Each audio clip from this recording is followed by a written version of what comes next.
Halo, selamat datang di acara Sudut Perspektif bersama saya Fani Agnia dan juga narasumber saya yaitu salah satu dosen BINUS University, Ibu Livia. Kepada Bu Livia, boleh untuk memperkenalkan diri.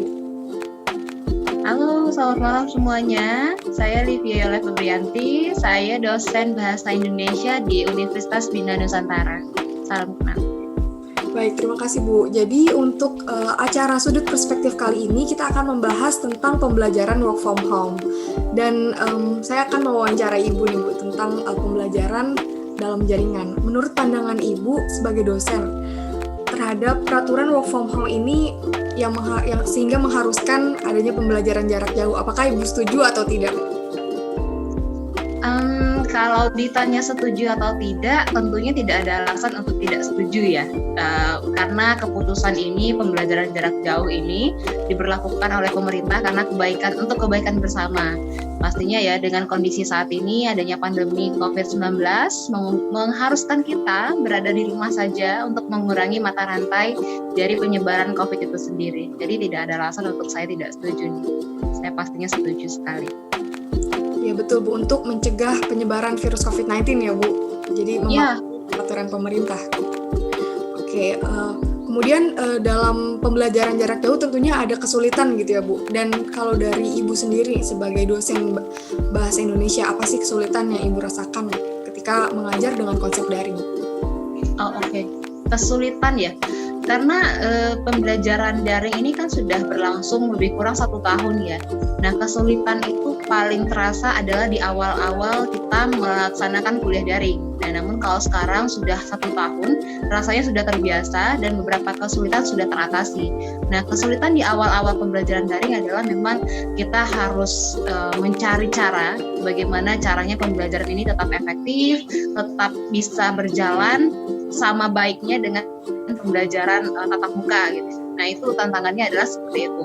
Apalagi memang ada beberapa hal yang perlu dibiasakan, misalnya tidak terbiasa dengan media digital atau teknologi.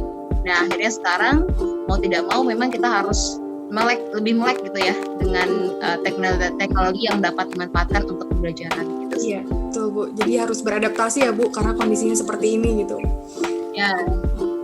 Kemudian kalau dari pandangan dosen sendiri nih Bu, untuk konsep mengajar dari Ibu, bagaimana sih Ibu mengajar agar pembelajaran itu tetap efektif dan mahasiswa bisa menerima dengan baik gitu? Konsep mengajar ya? Iya. Saya sendiri mengajar bahasa Indonesia seperti yang disampaikan tadi. Nah, tentunya seperti yang sudah saya sampaikan juga tadi, saya memanfaatkan media pembelajaran berbasis teknologi pastinya. Dan bagaimana caranya saya tetap memastikan mahasiswa ini mengikuti rangkaian perkuliahan ya. Jadi tidak hanya tatap muka tetapi juga daring ini bagaimana caranya semua mahasiswa tetap ikut kuliah. Nah, yang pertama adalah karena ini bahasa Indonesia banyak sekali kegiatan menulis, tentunya saya memanfaatkan media-media yang bisa menulis secara daring gitu ya, menulis secara daring. Kemudian juga banyak pertanyaan-pertanyaan ataupun kegiatan di Zoom yang membuat mahasiswa ini aktif. Misalnya kegiatan menjawab soal bersama atau memanfaatkan breakout room supaya mereka tetap bisa bekerja sama kelompok. Nah, semuanya dimanfaatkan itu ya, aplikasi-aplikasi ataupun media pembelajaran yang mampu membantu mereka untuk tetap belajar dan bisa bekerja sama. Oke, baik Bu.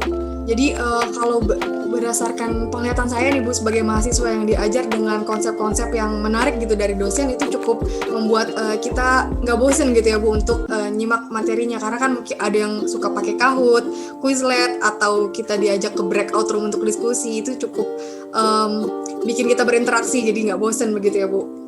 Dan konsep seperti itu bagus gitu Bu. Oke. Dan menurut Ibu untuk pembelajaran work from home ini apa sih kelebihan dan kekurangannya? Kalau kita lihat udah 1 tahun gitu ya Bu. Kelebihan sama kekurangan ya. Kalau saya mulai dengan kelebihan mungkin dulu ya. Kalau kelebihan pastinya fleksibel, itu sudah pasti. Mau belajar di mana saja kita bisa memanfaatkan gawai, memanfaatkan laptop. Yang penting ada sinyal internetnya gitu ya. Nah, kemudian kelebihan lainnya memang jadi lebih ingin banyak tahu gitu ya, ingin banyak tahu karena kita di rumah saja kita berkaitan dengan teknologi, jadinya ingin banyak tahu yang selama ini tidak dicari tahu, akhirnya sekarang dicari tahu. Memang hal itu yang menjadi positifnya juga. Kemudian membuat jarak semakin dekat juga sebetulnya. Kalau dulu untuk mengatur jadwal mungkin bertemu seperti ini saja, kita mungkin kalau malam nggak bisa nih, tapi kalau sekarang dengan canggihnya, dengan canggih teknologi dan keadaan jarak jauh seperti ini, kita bisa gitu ya. Iya betul. Ini saya di Padang nih, Padi entah di mana sekarang, tapi kita bisa bertemu gitu walaupun sudah malam hari juga. Itu kelebihan sih yang paling utama saya rasakan.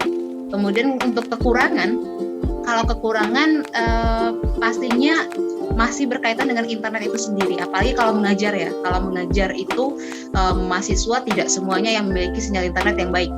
Nah, kalau sampai mahasiswa mendengar suara saya itu putus-putus, konsentrasi mereka terganggu, itu juga akan mengganggu efektifnya pembelajaran, itu pasti.